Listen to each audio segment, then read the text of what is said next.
And now we have Sam, who is the Urban Affairs reporter for the Toronto Star. And you're going to show us a my name's Sam Grewal. I'm with the Star. Tina and the gallery, they approached me probably back in the summer and said after a few articles that come up, they'd like to partner up and do something about all the transformations occurring in Mississauga. I cover urban affairs. I've been doing urban affairs for the last 4 years. Prior to that, I was an editor for a couple of years in the Star. Prior to that, I was a feature writer for 7 years. I grew up, well, I was born in Africa. My parents are of Indian origin, and I grew up in Manitoba. Actually in a small town, Brandon, a prairie town. Traveled extensively because of family situations and various things, and with work and whatnot. I've been around the globe, been a part of pretty much every big city, every small city, around big cities, not all of them, but a lot. And when I moved to Toronto, I never spent a lot of time in Toronto. When I moved to Toronto, I finished grad school, I moved to Toronto to start working at the Star in '99. And I'd been here maybe 2-3 times, but was not particularly familiar with Toronto, certainly the GTA. Started working in Toronto, like I said, I was a feature writer. And I found Toronto kind of boring. I found a lot of the stories that were being done were, old establishment, same old type of thing that you'd get. The art scene, what was going on in the workplace, what, controversies were coming out of City Hall, although that's become much more interesting recently.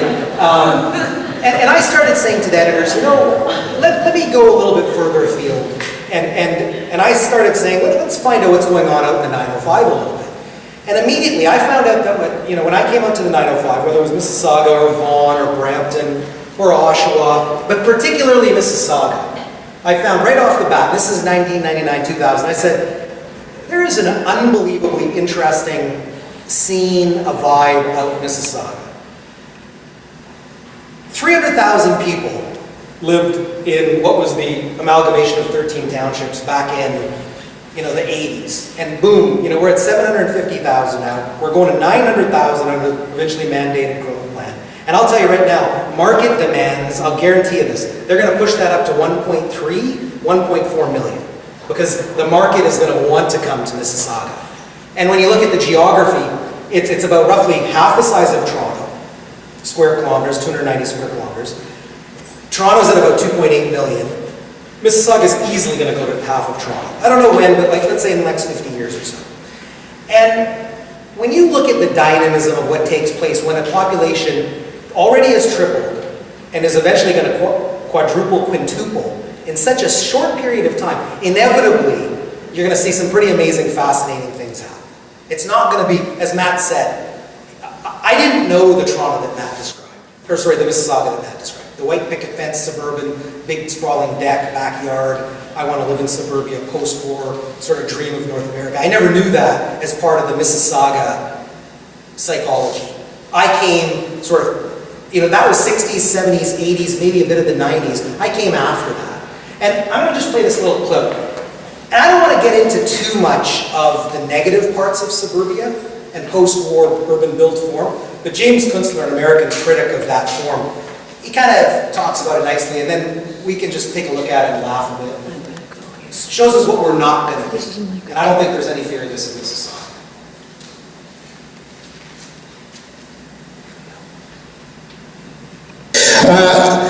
The environments we are living in more typically are like these. This to be the asteroid belt of architectural garbage 2 miles north of my town. And remember, to create a place of character and quality, you have to be able to define space. So how is that being accomplished here? If you stand on the apron of the Walmart over here and try to look at the Target store over here, you can't see it because of the curvature of the earth. That's nature's way of telling. So, he's mocking the worst of suburbia, right? And you know what? The Torontonians who still think that this is what the 905 is all about, Chris Hume's a really good friend of mine, great colleague, and I've been talking to Chris lately, and I know he came out to Mississauga recently and he did a more flattering piece, and I've been saying it's not what you urban snobs think it's all about. There's a huge opportunity. It's already happened. I had a colleague of mine, he hadn't been to Mississauga in 10 years. He came out last year. He emailed me the next day. He said, WTF, when did that happen? And it's, same here. I get off, from Terminal 1. I was just in Terminal 1 last week. I got off, I looked at the view, there's the tarmac, and there you see the Maryland Towers and the skyline, and am I facing east or west? It's like, that's what's here now. And just to get to some slides here, to talk about the challenges and where we've been. So, Square One, circa late 70s, right? Third largest mall in the world, hayfields, nothing, right? But there was a sense that this was going to be the city center. They built here in Ontario, we were Burnham Thorpe, and you knew that that was the idea. But why a mall? They weren't thinking about this, okay? Flash forward 40 years, not even 35 years. This is what we have, and the next image. This is all the same area. That's what we have now. And then the next image, Celebration Square, hayfields to this. But now, where are we? Are we going to be happy and satisfied with the Downtown 21 Master Plan, what it's achieved so far? Or do we go to the next step? To accommodate those 1.3, 1.4 million people, do we go to the next step? Do we start creating, these types of spaces, not just in the city center, but all over the city? Inspiration Lakeview, I'm not saying you're going to have an LRT. Most of these are from Portland with its LRT. Through typical, dense, intensified, or this new word, densified neighborhoods in Portland. They didn't look like this 20 years ago. They bring the LRT to activate everything, to get people moving through them, to create the residential and the commercial spaces that all gets driven by the transit. And in Mississauga, I know you're saying about the cliche cafe culture, but a little bit of it here and there is always nice. And there is no reason, right outside City Hall, you couldn't have the loop that the LRT is going to do around the city center area as it comes up here in Ontario, right from the lakeshore. Why couldn't we create some of this? I know you guys probably know, or some of you might not know, part of the 2021 Master Plan is to basically, I think discussions are already underway, is to create these types of east-west streets where part of the Square One shopping mall parking lot is right now. And some of these other areas right outside City Hall to reclaim some of that bad built form from 30, 40 years ago, but to also take advantage of what hasn't been messed up yet or even developed yet to get some of this. And then, next slide, scenes like this all over Mississauga. Remember, we're talking about the population almost close to doubling. The people are going to have to go somewhere. We call them third spaces. Our homes are our first spaces. Our work is our second space. Third spaces, those are the spaces out in the community where you gather, where you hang out, you have your cultural experiences, your entertainment, all of that. Mississauga's going to have to, it's going to need, everyone's sprawling backyards can no longer be the third spaces for everyone. It's going to have to be scenes like this, and the next one, all of these. This, I think, is actually taken right out of the 2021, like one of the, it's not a rendering, it's an actual photo, but as an idea of what they might do right around the city center area. So, that's enough for those clips. I think that the psychology is completely different now. The post-war notion of what we wanted, that big sprawling lot, the suburbs represented the best of both worlds, right? We didn't have to deal with the crappy, terrible, crowded, smelly, smoggy, polluted, noisy density of the city, living in a closet up on the 15th floor, but we had direct access to the city. We got to hang out in our rural utopia with our pool and our deck and our sprawling property. But things have completely changed. People don't want that anymore. It costs way too much. It costs way too much time to commute. It costs I'm going to give you a little stat. In Atlanta, people think that the money that you save from buying in one of the suburbs versus buying in Atlanta proper, is the reason to move out to the suburbs. So let's say you spend you spend 300 grand less. Let's say, I'm just using figures off the top of my head, but you spend 300 grand less to buy that first property, or let's say the home that you're going to settle in with your family. You buy it out in the suburbs for 300 grand less. Right now in Atlanta, 29% of your personal household budget goes towards financing that house. 32% goes towards your transportation costs. That's everything combined. Cost of your car, commute, travel, gas, look at the price of gas, everything. So we know these things. We don't want to spend more time commuting. We're losing personal productivity commuting. I could make way more money if I've got 2 extra hours in the day to be doing work that's going to provide more money for my household. Psychologically, we don't want to be doing it. So I think the interesting thing for Mississauga is that forget about Mississauga as, we are an edge city, I don't mean to say that, but forget about it as being a suburb of Toronto. Mississauga has to start thinking. We are the 6th largest city. We're going to be the 4th largest city. We might even overtake Calgary one day and be the 3rd largest city in Canada. We're one of the fastest growing suburbs in North America. And there's that word that I even use, suburb. Just forget about that. It's its own city. You've got all these Fortune 500 companies working here. We're getting on board with high-level transit, with the LRT. In my opinion, we need 3 times the amount of LRT kilometers as what's being planned in the big move. I think there needs to be a minimum of 2 north-south lines and 2 east-west LRT lines, a minimum.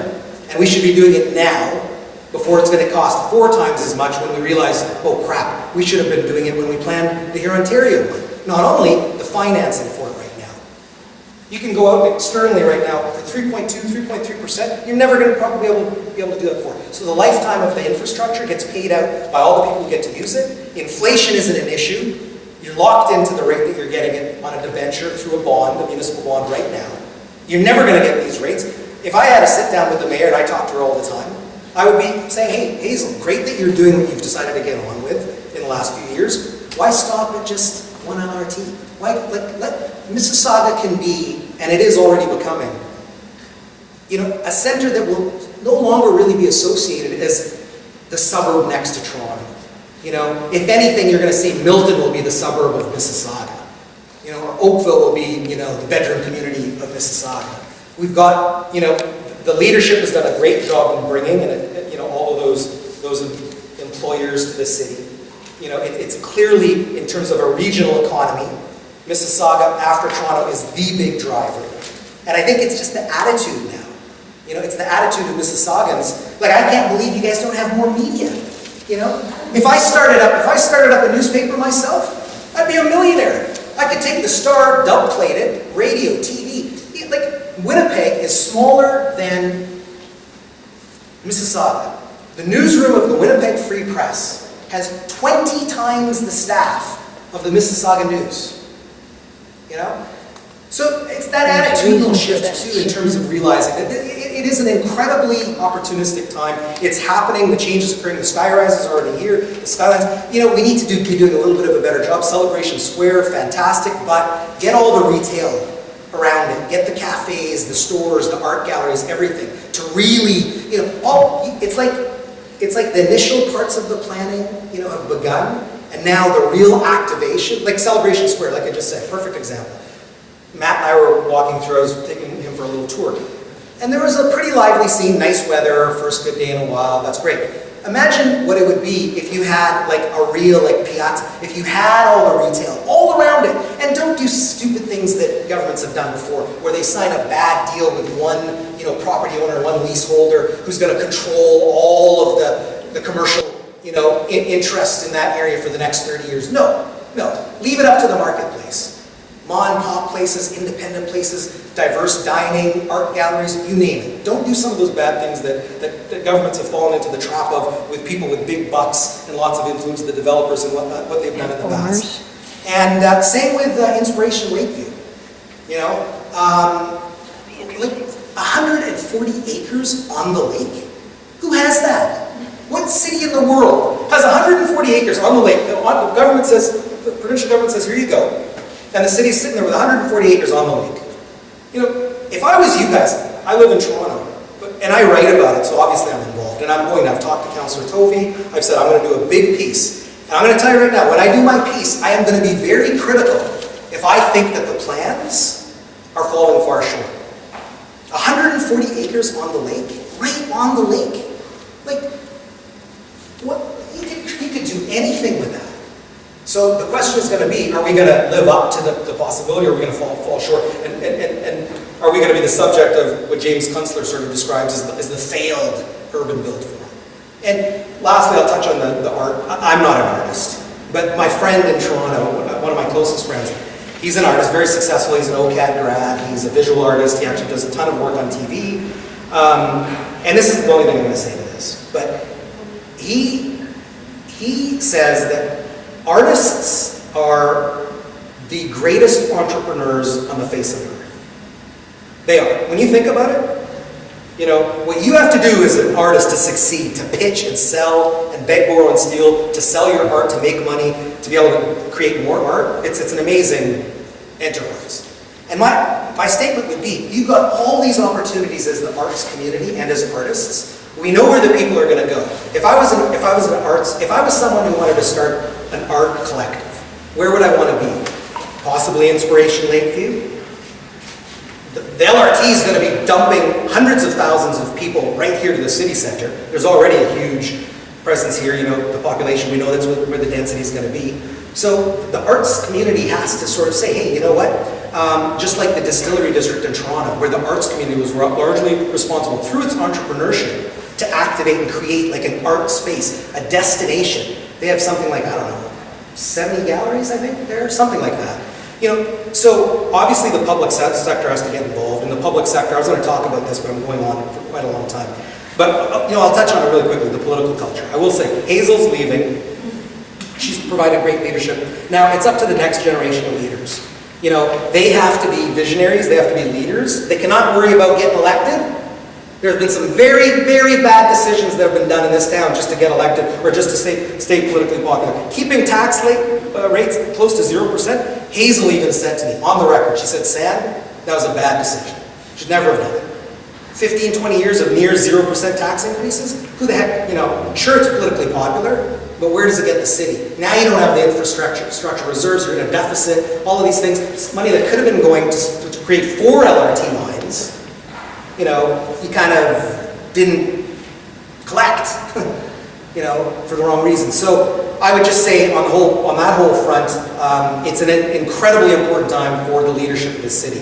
It needs to be more diverse in the sense of young, ethnically and culturally diverse, just in terms of a diversity of experience. It needs to be, you know, a visionary, and that's a tough call, right? I mean, I've covered a fair bit of politics, and, you know, you don't meet a lot of true, you know, the right mix, you know, of a political structure that really gets things going for a city that often. But anyway, the opportunity is there for Mississauga, and, you know, with all the things we're wrapped into, I just think, yeah, it's such an exciting time. I would be gladly content to write about Mississauga rather than Toronto for the next 20 years of my career. You know, and you can see some of the articles that are out there. There's lots of interesting stuff. But anyway, that's it. Thanks a lot. So the question is, you have a partner who lives in Mississauga. She does not drive, and how does she get to you? How does she get around?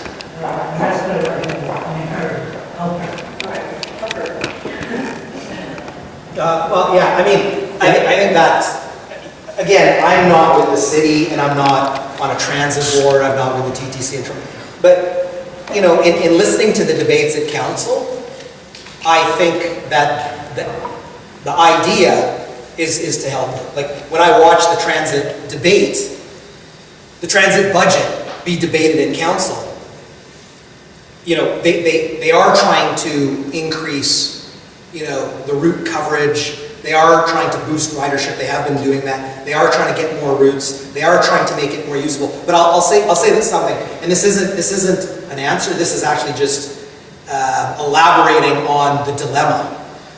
When you look at the Metrolinx Big Move plan, the whole 25-year plan, on a grid, and when you overlay all of the key high-level transit priorities on it, and then when you look at it on Mississauga with the existing coverage through Mississauga Transit, they have all these gray areas when you see that grid in Mississauga. The gray areas represent the areas that are not close enough to transit, where people between their walk from their house to the bus stop, wait for the bus, transfer, wait for the transfer, eventually get to their destination. It's taking, 1.5 hours each way, 2 hours. That's not acceptable. There's too much of the gray area. But it's still a car-dominated culture. You've got some voices on council that are not that keen on running the LRT south down to the lakeshore because of, residents who don't want it. And so I don't have an answer for you. I'm probably making you more frustrated, but I do think people are starting to get it. Those gray areas, the transit gaps, they're shrinking every year. And hopefully there won't be any gray areas pretty soon. I'll just chime in quickly. For that, I'll just add to your frustration maybe, because we really can't comment on how to simplify it in the sense that it's going to happen, but the PEMDA Institute just released a report today, and it's today in the last 24 hours, and it's about really at the provincial level what the plans are, because we're going to come up to an election very shortly, and what percentage of our higher orders of transit, what percentage of the land coverage, the accessibility from your doorstep to a rapid transit route.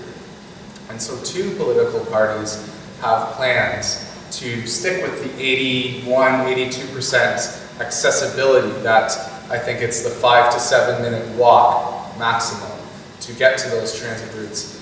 The NDP and the Liberals, and then we have a plan in place at the Progressive Conservative level whereby they are proposing to really shovel everything under the ground and remove hundreds of kilometers of proposed big move transit plans at, I think it's 75% more of the cost, and it comes down to about 60% of the coverage of that accessible transit.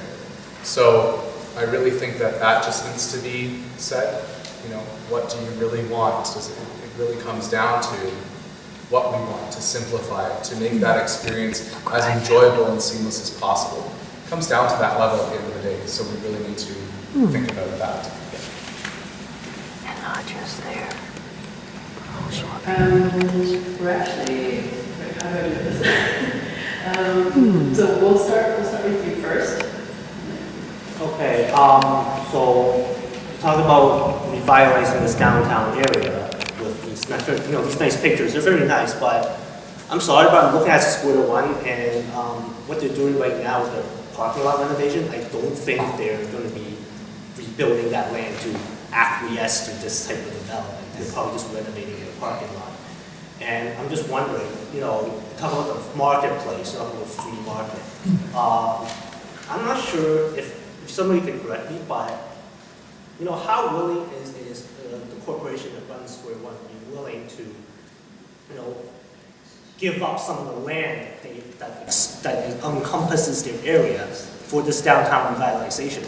I mean, I'm sorry, but anyone here who works at Square One, I just think centering the idea of building a downtown 40 years ago around a shopping center was the stupidest bloody idea I've ever heard in my life. Thank you very much.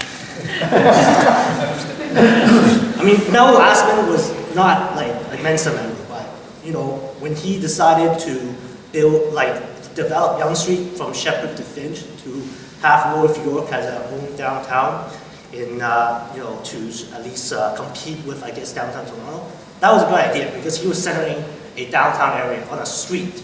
We didn't do that for a street. We did it around a mall.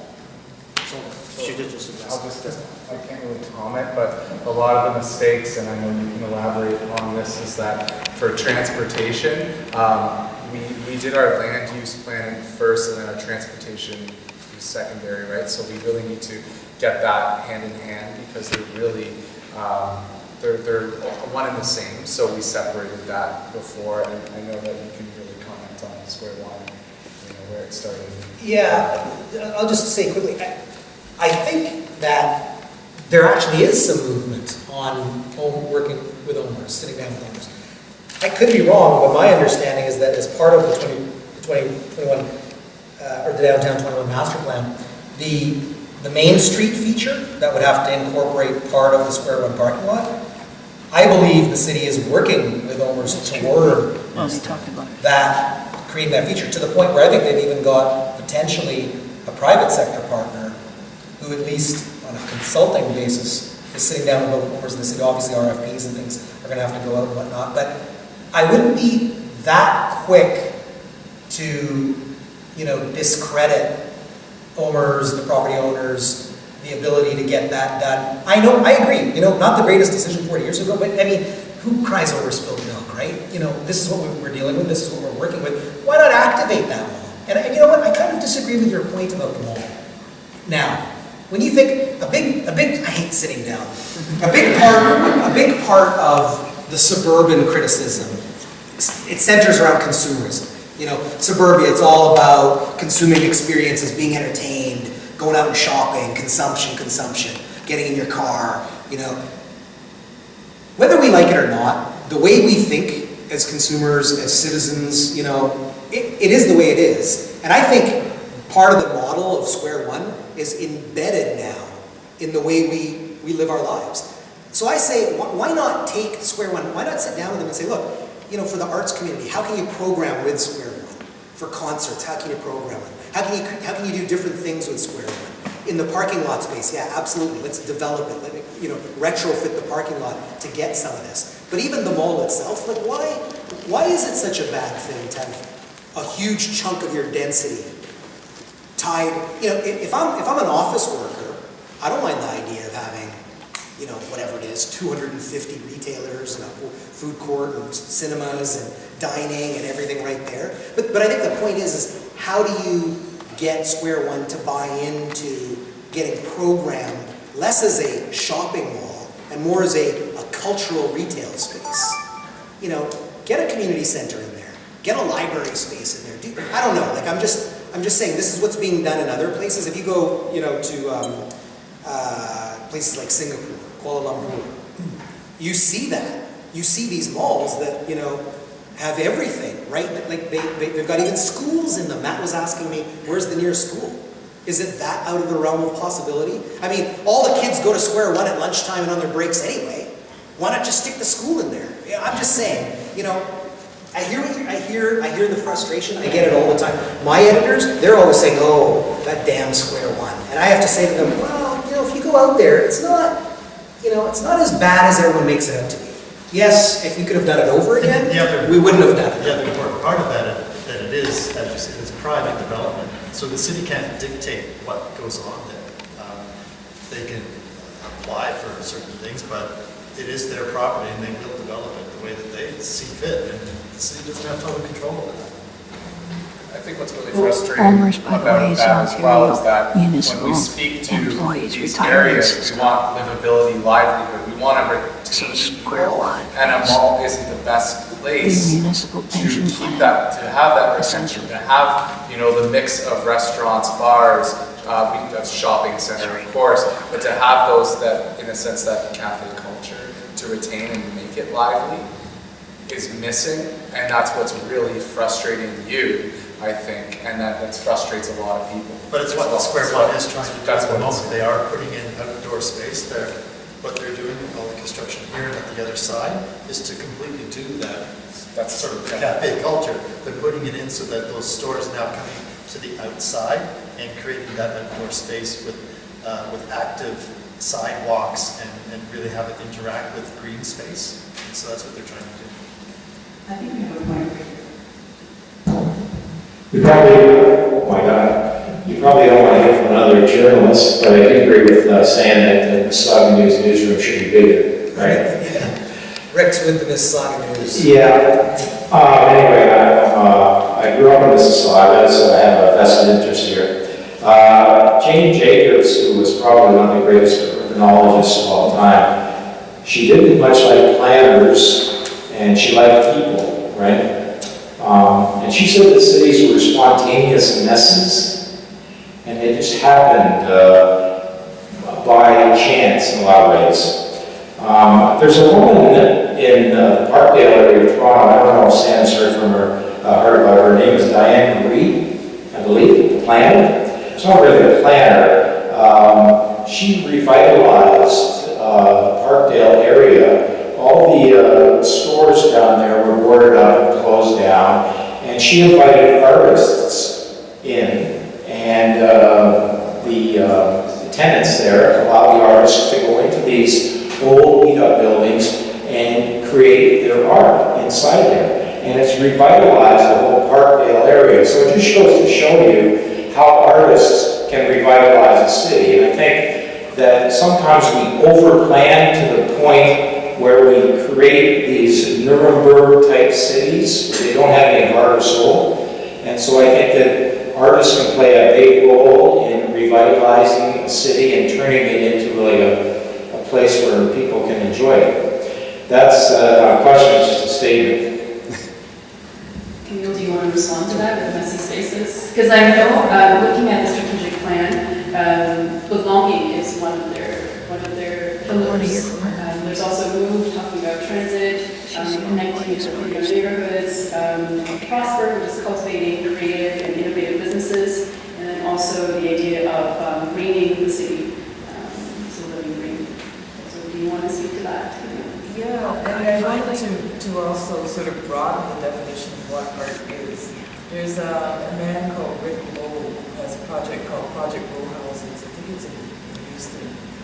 And he was a painter, and he's in his studio painting all the things that he sees around him. And this place, it was a really downwardly mobile place. There was lots of stuff going on, a lot of social ills. And there was a class that came to visit him. One of the students said to him, well, why are you're a creative person, why are you just painting this? Why don't you do something?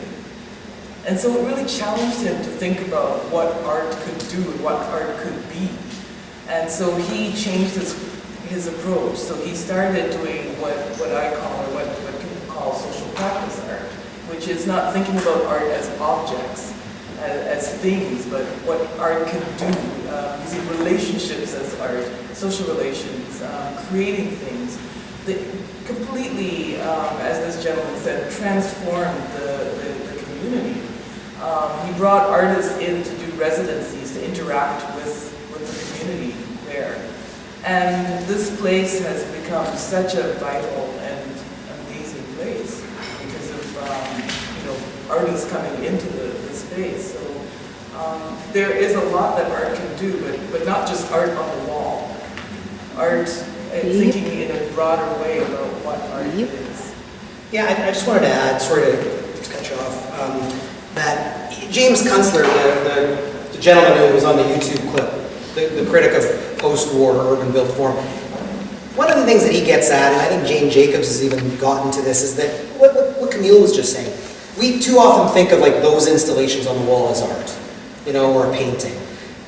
In a broad definition, if we live in an artistic place, that intersection that he showed, that bleak, wide, nondescript, the place that was defined as being the road in the middle of the Target and the Walmart, and the only thing separating them was the curvature of the earth that blocked your view of one from the other. What he's essentially saying is that it's artless. Matt and I, when we were driving around, when your architecture is lively, when your urban planning is animated, when all of the spaces around you, make you remember, I remember when I was 14 and that one summer and I spent it, down in Port Credit, or I hung out like at, Lakeview, visiting my cousins, and man, like hanging out on the main strip and that public space, or, having a latte in Celebration Square. What a phenomenal summer. You don't remember going to Walmart. You don't remember some long brick wall, that's been painted and looks like an insane asylum, masquerading as architecture. So I think that when we start thinking of art, in every almost possible way that you can imagine how it affects us, and creating like a sense that, I live in Mississauga, and Mississauga is a phenomenal place to live.